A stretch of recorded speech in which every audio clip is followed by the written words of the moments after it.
этом видео я расскажу о своем сетапе и о всяких прикольных штучках, которые его дополняют. Поехали!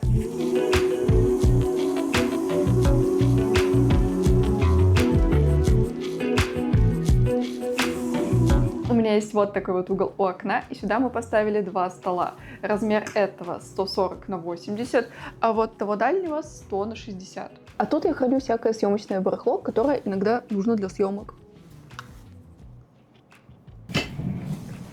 Хороший стул – залог вашей здоровой спины, но тут на самом деле сложно что-то советовать, нужно реально ходить по магазинам и тестировать. У меня был Samurai 3, стулья из Икеи, кстати, стул из Икеи нравился мне больше, чем Samurai 3, поэтому в этот раз я тоже решила пойти в Икею и взяла вот такой вот вариантик. Мне кажется, он очень удобный, ну, лично мне, поэтому, если выбираете стул себе, пожалуйста, ходите и сидите на них, прежде чем покупать. Естественно, без компьютера никакого рабочего места не получится, так что вот он. О моем ПК я подробнее рассказывала в прошлом ролике, где прям был процесс сборки, все характеристики. Вот здесь я их коротко выведу, но если вам интересно подробнее, то ссылочка будет где-то вот здесь в подсказках. Это мой четвертый точно такой же монитор. Это Asus ProArt 27 дюймов. Да, он четвертый, потому что два таких монитора у меня было в России. Один я купила в Сербии, когда переехала, и один точно такой же я взяла здесь. Считаю его лучшим в своем ценовом сегменте по цветам и форм-фактору, поэтому у меня уже не первый год, и не первый год я доверяю ему свои картинки. Но как часто это бывает, одного монитора в какой-то момент перестает хватать. И я даже не про ситуации, когда ты, например, хочешь на фоне кинчик посмотреть, а про ситуации, когда, например, ты работаешь в Unreal и хочешь в вьюпорте смотреть, что у тебя происходит, а в другом вьюпорте, ну, что-то двигать. И это становится уже в какой-то момент просто невозможно, потому что тебе нужно рассмотреть это, ну, в довольно большом размере, чтобы увидеть какие-то мелкие блики, какие-то важные детали. Но при этом, если ты начинаешь увеличивать один вьюпорт, второй становится слишком мелким, ты начинаешь увеличивать его, у тебя пропадают все элементы управления, и это просто какое-то наслоение всего. Поэтому мне жизненно необходим второй. И тут я решила немножко разгуляться. У меня большой опыт с графическими мониторами. Я, наверное, около 3 лет работала сначала на XP Pen Artist 13.3, потом на XP Pen Innovator 16. И это не были какие-то обзорные продукты, все это я выбирала сама и покупала за свой счет. И на канале, кстати, есть об этом ролики. Они довольно старые, но все же есть. В целом, я и думала, здесь что-то такое, может быть, даже 24 дюйма. Но когда я увидела это... Боже мой, какой люкс! Я не смогла остановиться. Когда я говорю люкс, это, конечно, многое значит, начиная от цены, заканчивая тем, что вы за нее получаете. Это Artist 27 Pro второго поколения. 27 дюймов, 4К, тачскрин с хорошей цветопередачей. В комплекте, помимо кучи проводов для разных способов подключения, есть два разных стилуса, куча сменных наконечников и программируемая клавиатура для шорткатов. Про эту штуку я вообще позже отдельно расскажу. Сам монитор нужно обязательно подключить в питание, ну, потому что это монитор, логично. А еще к компу. Это можно сделать несколькими способами, либо Type-C, либо HDMI плюс USB, либо DisplayPort плюс USB. Да, к ноутбукам тоже можно подключить, к macOS тоже можно подключить. Но у меня комп на винде, так что я выбрала вариант с DisplayPort. Уже один размер внушает мысль, что я должна делать что-то грандиозное. Но вместо этого я пока на фоне решила поделать стилизованную 3D-сценку, вдохновленную фильмами Макото Синкая. Тачскрин крутой, работает по всему экрану, довольно четенько. Хотя в 3D я не особо нашла ему применение. Здорово, что тачскрин можно в любой момент отключить или включить, а также, например, настроить область, внутри которой он будет работать. Например, чтобы потыкать инструменты, а клики на холсте не работали. Есть два стилуса в комплекте, и я, если честно, немного в шоке, зачем два, но на вкус и цвет, как говорится. Более тонкий стилус похож на Apple Pencil, но сильно легче. В целом напоминает вакуумовскую палку, но чуть-чуть приятнее по ощущениям из-за прорезиненных частей. А вот этот толстый, это прям такой дефолтный планшетный стилус. Лично мне больше нравится этот вариант, его как-то удобнее держать в руке. Ну, можно пользоваться хоть сразу двумя, и самое прикольное, что можно отдельно настраивать нажим на каждом стилусе, отдельно настраивать шорткаты на каждом стилусе. В общем, все очень так разделено, сепарировано, можно все закастомить, и будет кайф. Если вы очень упоротый, можно один стилус, не знаю, забиндить под блендер и скульптинг, другой стилус забиндить под, может быть, Grease Pencil и рисование текстур. Развлекайтесь как хотите. Мелкая клавиатура вообще офигительный девайс. Я бы взяла ее даже отдельно от планшета, и вроде бы такая опция есть. Заряд она держит долго, можно подключить по ресиверу, по Bluetooth. Заряжается очень просто от Type-C-шки. И опять же, через приложение ее можно закастомить вообще как угодно. Есть несколько вариантов использования, можно настроить отдельно под каждое приложение.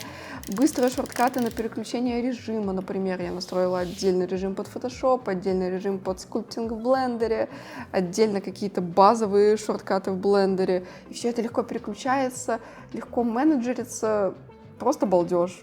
Можно настроить под кучу вариантов использования, разные проги и прям кайфовать с оптимизацией процесса. У самого планшета есть своя очень удобно регулируемая подставка, но в целом вместо нее можно прикрепить руку. Я даже об этом подумываю, но пока мне какой-то кайф доставляет вот так вот кататься из стороны в сторону. Да, штука вообще не дешевая. Но как инструмент для работы, если вы реально понимаете, для чего вам это, и часто рисуете, скульптите, прям балдеж. Ну и если честно, получше Синтика, который при схожих характеристиках стоит, в 2 раза больше. Так, что еще интересного у меня есть? Моя любимая вертикальная мышечка Logitech Lift, которая со мной уже, не знаю, года 3.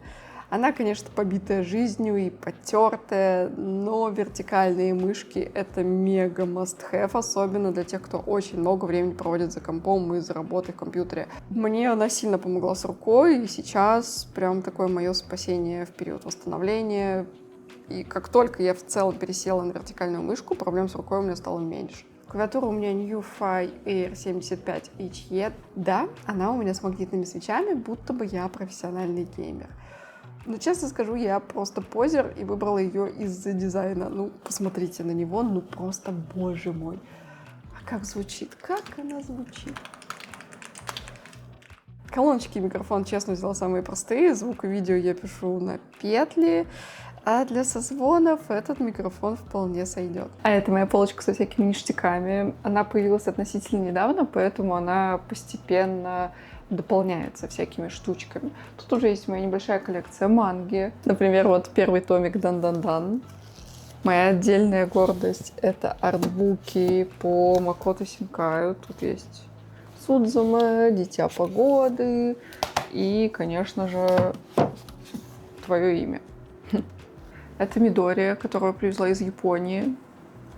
Обожаю эту фигурку. Относительно недавно мы собрали трамвайчик, вот этот вот светящийся, очень симпатично выглядит. Следующая хотелка — это этот же конструктор, только в форме такого раритетного японского телевизора, внутри которого тоже какая-то похожая диорама с трамваем. Вот очень хочу ее в следующий раз купить, собрать и тоже куда-нибудь поставить. По уши у меня есть мой цветочек. Буквально на днях распечатала ему горшочек на 3D-принтере. Да, у меня появился 3D-принтер, так что я сейчас немножечко улучшаю свое пространство за счет того, что могу наконец печатать органайзеры, какие-то полезные штучки, горшочки. Есть, кстати, еще вот такая интересная штучка. Это прям моя любовь. Это Helios M42 на мою Соньку. Честно, видос я на нее практически не снимаю, потому что тут ручной фокус, когда снимаешь сам себя, это иногда не очень удобно. Поэтому использую его в основном для фоточек, вот, но стоит гордо на моей полочке. Еще одна моя гордость на этих полочках — это артбук по Аркейну. У него прям гигантская история. Я привезла его из Японии в Россию, потом привезла сюда, в Болгарию. Перевозить артбуки — это вообще отдельная боль. Они весят просто тонну. Но как только у меня появится возможность, я хочу перетащить сюда все свои остальные артбуки. И, честно говоря, если бы они уже были здесь, эта полочка была бы, ой, как прилично заполнена. Но пока имеем, что имеем. Тут целая отдельная полка под Tickets to Ride. Да, это любимая моя настолка, ничего не могу с собой поделать. Освещение не менее важная штука, кстати. Я прям люблю, когда оно уютное. Тут тоже пока работа идет полным ходом. Сейчас у меня есть вот такая лампа над монитором, которая вечером добавляет теплый свет на рабочую поверхность. Очень, кстати, удобно, потому что вечером при приглушенном освещении глаза прям очень болят от ярких мониторов, поэтому такая подсветка рабочей области сильно помогает. Сбоку у меня есть офигенный светящийся пончик. Его обычно не видно в кадре или на рабочем столе, но боковым зрением, когда я сижу за компом, я его вижу, и мне прям кайф. Хочется еще немного поработать с зоной стола и, возможно, добавить какой-то прикольный светильник, но пока я не нашла что-то подходящее, не совсем понимаю, куда его поставить.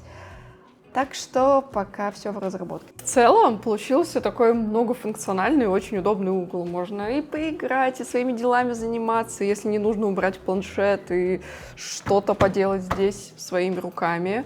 Честно, пока всяких не хватает уютных штук на полочку, может что-то на стол, но потихонечку я ими обрастаю. Кстати, я доделала эту модельку, которую собирала в течение ролика, пострадала с разбором под 3D-печать, и вот такая диорамка у меня получилась. Да, и вот она в печатном виде. Вообще мечта наскульптить себе коллекцию аниме-мужиков и расставить их по всем свободным местам. Когда-нибудь мы этим займемся, но это явно другая история.